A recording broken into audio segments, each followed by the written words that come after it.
Arjuna was unable to fight. His Gandhi was slipped from his hand, and unable to stand, he sat fatigued, trembling. Now this Arjuna had to be aroused into activity, made to stand up, take back his bow and arrow, and fight the 18-day war. This was the purpose of Bhagavad Gita. Unfortunately, people don't recognize it that way. All of you householders, administrators, rulers, political leaders, all of them should read Bhagavad Gita so that they will get the right insight to conduct their task gloriously, heroically, adventurously and successfully. But what is happening? It is given to people like us, ascetics and sannyasins, to explain Bhagavad Gita. Why not they read? Why not they understand? I think there was one time when Dr. Radhakrishnan was the president here, I heard him say, after the war at that time, after having won, Bhagavad Gita says that we should not gloat over either success or grieve over failure. See, it was a quotation from Bhagavad Gita. Now the Western world, particularly the United States, has accepted it as a management science. I think in Harvard University they have already accepted it. You will find that Bhagavad Gita is not a religious text at all. It is a part of Mahabharata, which is a historic record, in poetry of course, in epic poetry, describing the decline and fall of the Kuru dynasty. I don't know whether you have heard a book, Decline and Fall of Roman Empire, by Edward Gibbon. It's a very famous book. It seems Dr. Radhakrishnan always used to keep that book by the side of his head. Beautiful writing. Very much literary, a literary masterpiece you can say. But the subject discussed is decline and fall of Roman Empire. Similarly in Mahabharatam, we are discussing the decline and fall of Kuru dynasty. How can it be a religious book then? What about Ramayana? Ramayana describes the prince and the king Rama. 80% of Ramayana discussion is only this, nothing else. So it was the conduct, the behavior, the thought pattern, the confrontations, the discomfiture, the sacrifice, the sense of abandonment and denials, privations, vicissitudes, all that the prince and the king underwent. This is the description there. And we call it religious book. Sometimes I wonder about the poverty of intelligence and mind of our people. Why is it that we are like that? Don't we have an intelligence? This is what India has in the form of a great legacy, in the form of a great heritage. Any heritage becomes acceptable only when it has the stamp of intellectual achievement in that. That intellectual achievement, this is what is called culture. So I want to tell you how Krishna thought. Because of my birth and my greatness and whatever I have completed, the people who stood around me have become proud. Not only proud, they are out to threaten and destroy the society. Nobody will have the confidence to contend them. So let me bring about a kind of a disunion between themselves, and without anybody knowing it, they will be destroyed. I think we will have to take very stern decisions in administration. Public administration means holding the rod of chastisement up, vibrant and active. They must be able to sense what is trouble, where is trouble, who is the troublemaker. Is anybody outstripping the authority given to him? Is anybody behaving or speaking unconstitutionally, unlawfully? All these elements will have to be dealt with. Sri Krishna, of his own clan, his own family, you can imagine how he brought it about. Evam vyavasito rajan satya sankalpa ishvaraha shapavyajena vipranam sanjakhre swakulam vibhuhu. Evam vyavasitaha, deliberating upon the subject himself, introspecting over it, he came to this conclusion. Satya sankalpa ishvaraha. Krishna is described as satya sankalpaha. He has got that kind of a thought process. He has got such a creative thought. Whatever he thinks, it will be factual and it will become true. He will not think in an untrue, unrealistic or impractical manner. Ishvaraha. He had enough control over his own emotions, mind, intelligence, etc. I already told you how he married 16,008 Kshatriya women, and how he was available at the same time with all of them in his own one body. That is, it was not one Krishna, 16,008 Krishnas. All of them had their respective husbands at the same time, and there was no complaint at all. All the wives were saying, we would like to live with Krishna. Even if I have a next birth, I would like to have Krishna again as my husband. So much fulfilling, appeasing and satisfying his married life was for everyone. That Ishvara Shavavyajena Vipranam Sanjahre Swagulam Vibhu. Shavavyajena. See, under the excuse of a curse, Vipranam of Brahmins, Kshatriyas are very powerful. They have that hand power, weapon power. So in front of a Kshatriya, nobody can stand. But there is one section of people. Who are the people? Noble, austere, ascetically inclined people. They are called Brahmanas. Their power is power of the mind, power of the intelligence, power of the heart. But all this power, not aggressive at all. They are very patient, they are very tolerant, they are very reconciling. A Brahmana is never supposed to raise his hand against anybody, but he has tremendous power in his mind. And what is that power of the mind? They can give you a benediction, a blessing. They can easily pronounce a curse. Both can be equally had. Actually, that mind, they generally don't curse, but when something goes wrong and unjust is there, they will use their mind power. You already saw how the son of Shamiga, a very young boy, administered a curse on the great powerful Maharaja Parikshit, by virtue of which he was supposed to die on the 7th day, bitten by a cobra. So here, what did Krishna do? He brought about a curse of the Brahmanas. Shavavyajena vipranam sanjahre swagulam vibhu. Are you hearing me? Vibhu, the great Lord, swagulam, his own family, his own dynasty, he brought about a destruction to them. How? Shavavyajena vipranam. Seemingly by virtue of a curse pronounced by the Brahmins. When you hear it, will you not become curious? Arey, what is this? Such a great man as Krishna was, he had to destroy his own family, his own lineage, because they became uncontrollable. My dear souls, this is human nature. Human nature can be anything. It can be benign, benevolent, absolutely divine, sublime and benedictory.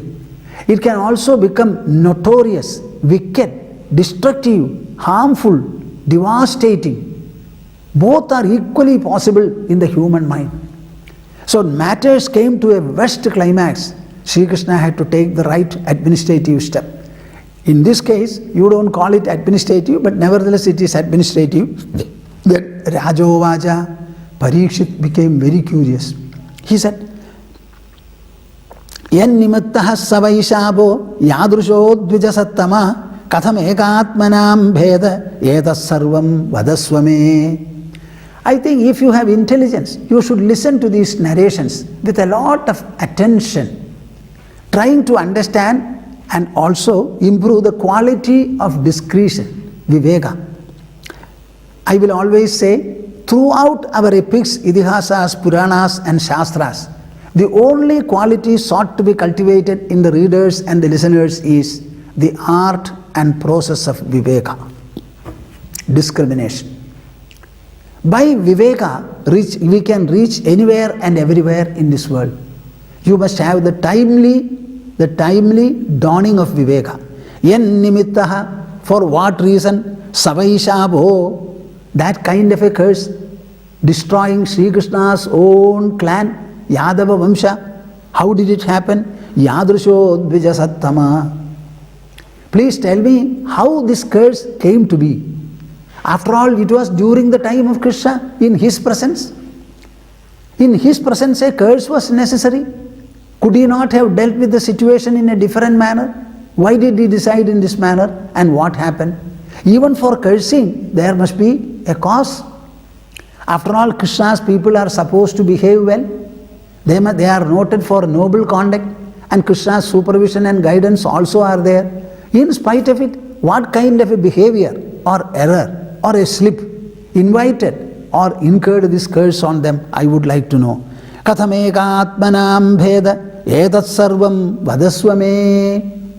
Katham ekatmanam bheda.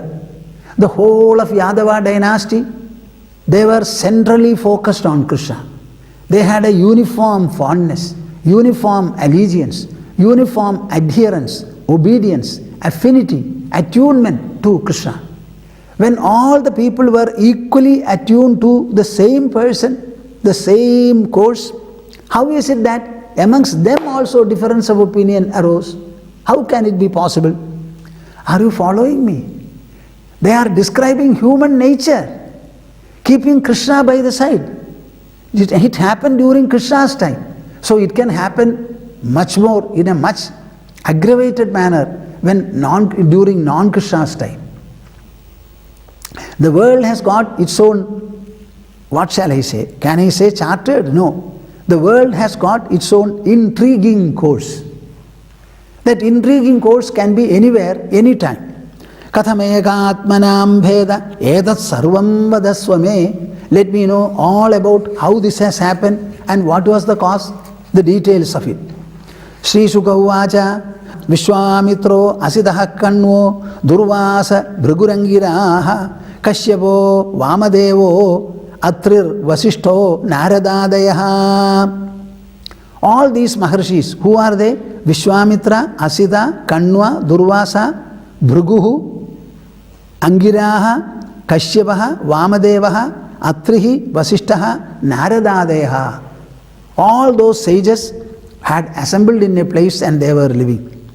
Near that, the Yadava boys also started playfully meeting there. So went there for a picnic and for a play.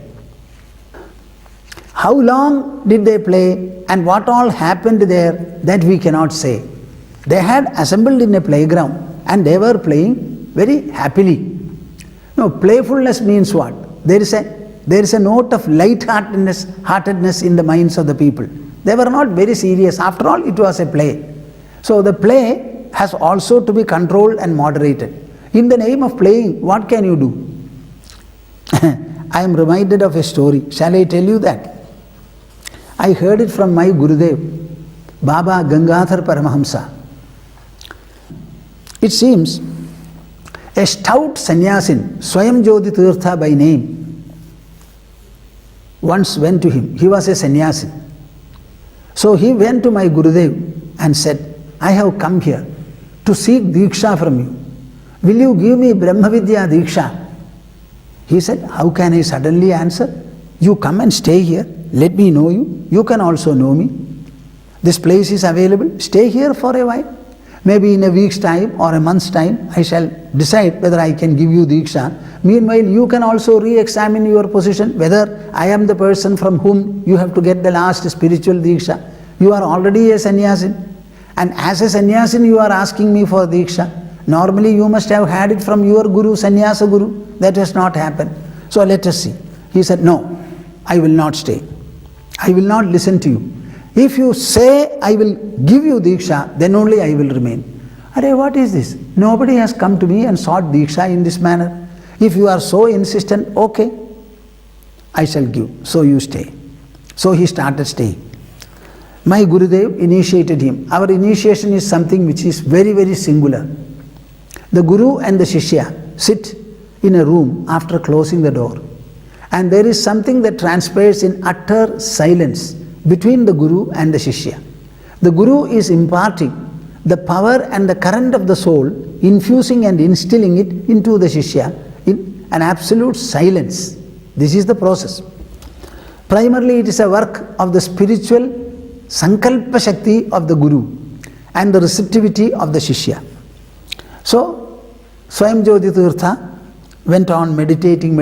After some time, he used to meditate and keep quiet. So my Gurudev's other disciples also were by the side. They were not given to sitting like this. They were mostly householders. But this was a sannyasin. What will a sannyasin do? He will always sit in meditation, always, if not for at least 1 or 2 hours of the day. So it is very natural.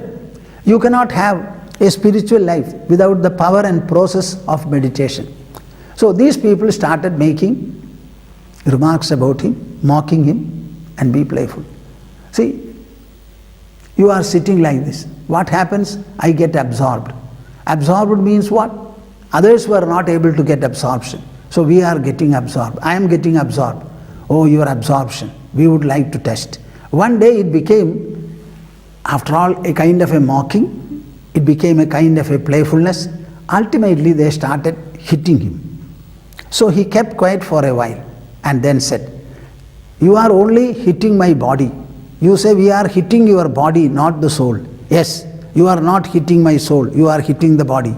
If my body counter hits you, you should not say, my soul will not hit, my body will hit. And when he gave them, and he was a stout person, they all got afraid and kept quiet. Why I am saying this? Playfulness also has a limit.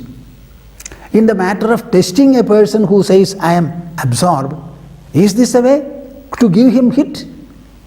Is spirituality or spiritual absorption to be tested in this manner? You can perhaps bring modern gadgets whereby you will find out. When I went to Calgary in 1973, in the Calgary University there were some students.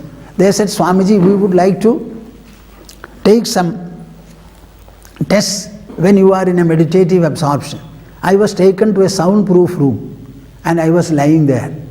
And these people had hooked so many instruments on my body, and ultimately they produced boom, one sound, and they wanted to know how my system reacted, what kind of vibrations and intensity were there, etc., etc.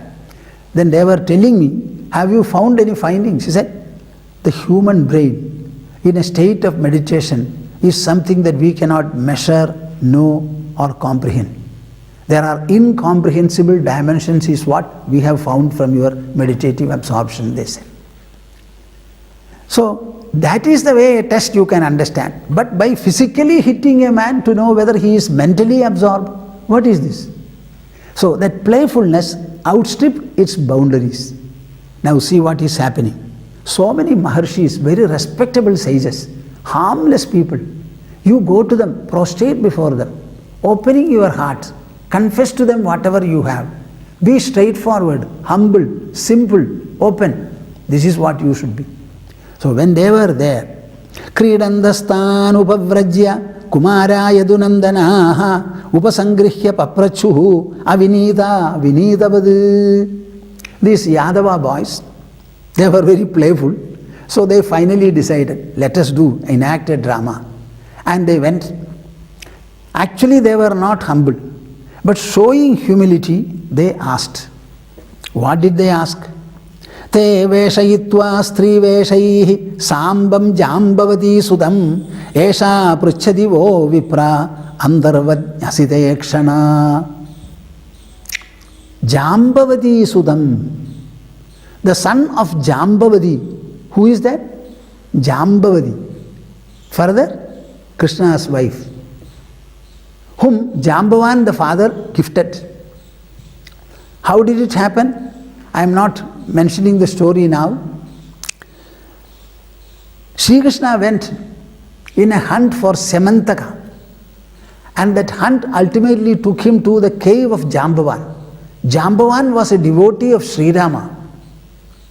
He said, who are you, the intruder, to come into my cave? I am not somebody who can easily accept it. Without my permission to enter into my cave, who are you? Started a duel. 28 days they fought each other. Ultimately Krishna gave him a blow on the chest. Jambavan fell. Then he looked at Krishna and found that it was not an enemy. It was a friend.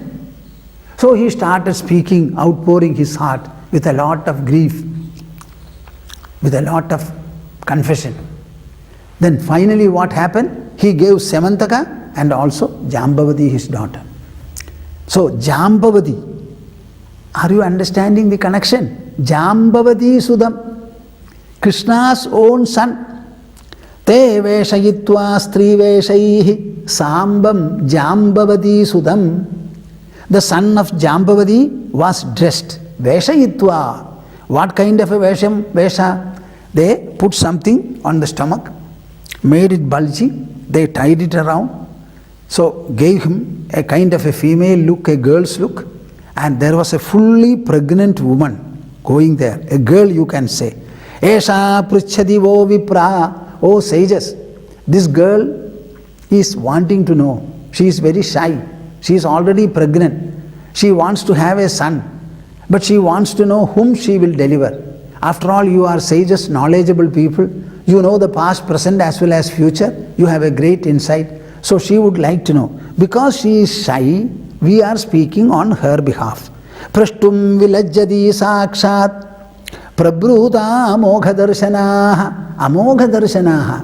You have an infallible insight and vision into the future as well as the past. Prasoshyanti putrakama kim swit sanjanayishyadi. She is actually aspiring for a son.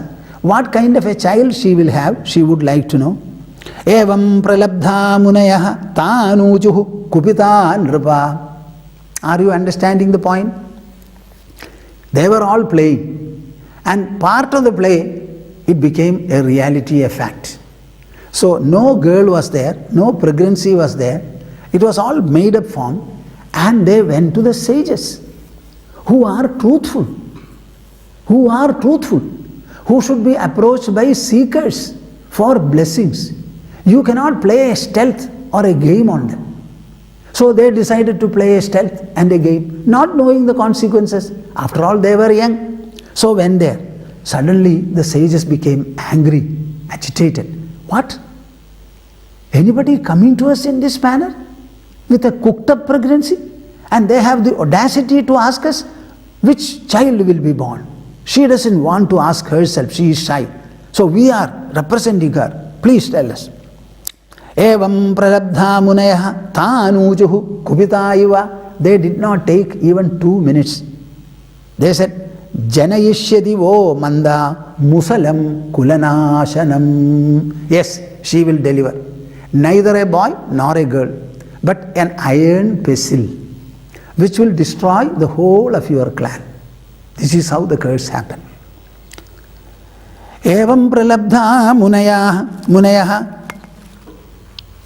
tanujuh kubitan ripa. Evam pralabdha munayas tanujuh kubitan ripa.